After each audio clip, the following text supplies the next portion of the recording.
দক্ষিণ চব্বিশ পরগনা জেলার মগরাহাট পশ্চিম বিধানসভার ঘোলা নোয়াপাড়ার এক মর্মান্তিক ঘটনাকে কেন্দ্র করে চাঞ্চল্য ছড়িয়েছে। চূড়ান্ত তালিকায় নাম বিচারাধীন থাকায় মানসিক চাপে আত্মঘাতী হয়েছেন বলে পরিবারের দাবি। পুলিশ সূত্রে জানা গিয়েছে, মৃত ব্যক্তির নাম রফিক আলী গাজী, বয়স 41 বছর। বুধবার রাত 8টা নাগাদ উস্তি পুলিশ স্টেশনের পুলিশ তার বাড়ি থেকে গলায় ফাঁস লাগানো অবস্থায় দেহ উদ্ধার করে। পরে দেহটি ময়না তদন্তের জন্য diamond Harbour medical college and হসপিটালে পাঠানো হয়েছে।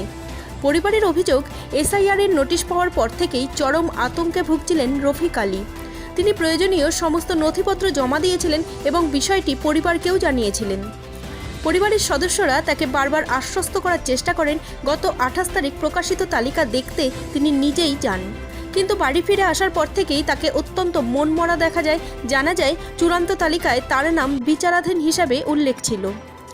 দোলের সন্ধ্যায় পরিবারের অন্যান্য সদস্যরা বাড়িতে না থাকায় তিনি একাই ছিলেন।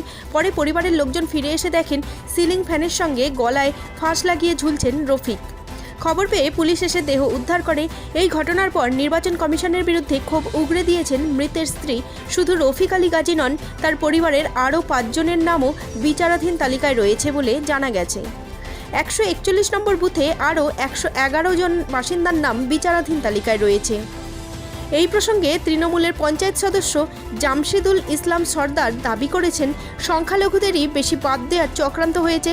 2002 সালের ভোটার তালিকায় নাম থাকা সত্ত্বেও আমার নামও বিচারাধীন। শুধু এই এলাকা নয়, বাংলা জুড়েই একই পরিস্থিতি। ঘটনাকে ঘিরে এলাকায় তীব্র উত্তেজনা ও রাজনৈতিক চাপানুতোর শুরু হয়েছে।